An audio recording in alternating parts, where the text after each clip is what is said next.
तो गाइस, क्या आपके शहर में भी एलपीजी गैस की शॉर्टेज हो गई है? क्या आपको भी लंबी लाइनें लगानी पड़ रही है गैस के लिए, एलपीजी गैस के लिए? या ऐसा कह सकते हैं कि एलपीजी गैस सिलेंडर अब मिल ही नहीं रहे हैं, क्योंकि इंडिया में अभी एलपीजी के क्राइसिस चल रहे हैं। आगे हम वीडियो में जानेंगे कि क्या रीज़न हो सकता है, भारत कितना इंपोर्ट करता है एलपीजी सिलेंडर को और कितना वो खुद बनाता है, क्या रास्ता है आने का और कहाँ से आता है। क्या यूएसए और ईरान के बीच जो चल रहा है युद्ध, क्या रीज़न वो है जिसके कारण से एलपीजी गैस की शॉर्टेज हो गई इंडिया में या क्राइसिस हो गई है? हॉर्मुज के रास्ते का क्या रोल है इंडिया में एलपीजी क्राइसिस को लेके? हमारे देश में कितने एलपीजी गैस रोज़ यूज़ होते हैं, एक दिन की कितनी खपत है एलपीजी, कॉमर्शियल, घरेलू या फिर इंडस्ट्रियल, जो भी कहें। इसी तरीके से हम आगे ये भी बात करेंगे कि क्या मतलब कि प्रोसेस क्या है अगर हम एलपीजी सिलेंडर को बुक करते हैं, कितने दिनों में मिलना चाहिए, मिनिमम क्या है शहरी क्षेत्र के लिए और ग्रामीण क्षेत्र के लिए एलपीजी सिलेंडर के लिए, ये भी आगे डिस्कस करते हैं। तो जैसा कि आपको पता होगा कि हॉर्मुज का जो रास्ता है वो अरब देशों को, अरब की जो देश हैं जो कि तेल उत्पादन के मुख्य देश हैं, उन सारे देशों को पूरी दुनिया से जोड़ता है और अरब सागर से होते हुए वही रास्ते से भारत भी पहुंचता है सारे तेल और एलपीजी जो भी सिलेंडर होते हैं वो सारे। तो अभी जो है ये जो हॉर्मुज का जो रास्ता है वो बंद रखा गया है। रीज़न ये है कि अमेरिका और ईरान के बीच बहुत युद्ध चल रहा है, बहुत ऐसा कह सकते हैं कि वर्ल्ड वॉर 3 भी चल रहा है, जिस कारण से इसे बंद कर दिया गया है। और रीज़न बिंग यही है कि भारत में जो अरब सागर से होते हुए एलपीजी गैस आते हैं वो आने में दिक्कत पड़ रही है।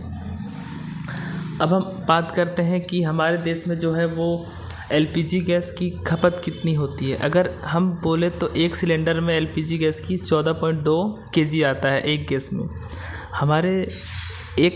हमारे अगर मेज़रमेंट की देखा जाए तो एक टन में 1000 केजी आते हैं गैस, जिसमें से भारत 80,000 टन हर रोज़ खपत करता है। भारत 80,000 टन हर रोज़ खपत करता है एलपीजी गैस की, जिसमें से अगर हम कैलकुलेशन करें तो 55 से 56 लाख सिलेंडर प्रतिदिन इंडिया कंज्यूम करता है, खपत करता है 56 लाख सिलेंडर। तो जाहिर सी बात है कि अगर 60% हमारा बाहर से आ रहा है, 40% हम इंडिया में खुद प्रोड्यूस कर रहे हैं अगर एलपीजी के गैस को, तो अगर वो रास्ता ही बंद है या तो फिर डैमेज है तो फिर क्राइसिस तो आनी ही है।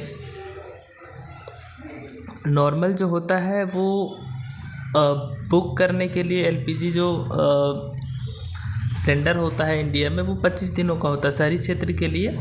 अगर आप शहरी क्षेत्र में हो तो आप 25 दिनों में एलपीजी गैस बुक करके पा सकते हो। 2-3 दिन ट्रांसपोर्ट में आने में लगते हैं और 25 दिन का टाइमलाइन होता है जब आपने बुक किया है।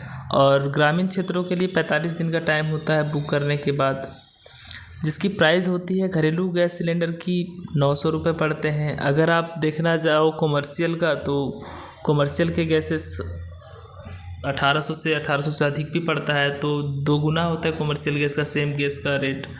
तो इसी तरीके से क्या करते हैं, कई लोग ऐसे भी करते हैं कि सब्सिडी डीबीटी के थ्रू पाने के लिए वो घरेलू गैस को यूज़ करने के लिए कनेक्शन तो ले लेते हैं, बट वो कॉमर्शियल में बेचते हैं और पैसे कमाते हैं।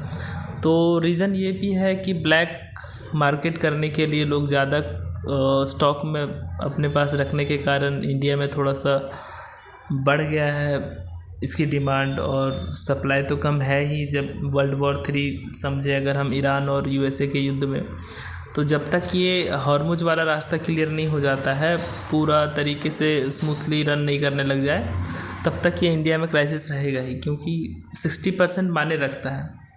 अगर एक दिन में आप 56 लाख सिलेंडर यूज़ कर रहे हो और 60% आपका उसी रास्ते से आना है जिस रास्ते को तबाह कर दिया गया, बंद कर दिया गया, तो ऑब्वियसली वो होना ही होना है। तो इतने के लिए थैंक यू, आगे बने रहिए मेरे वीडियो में।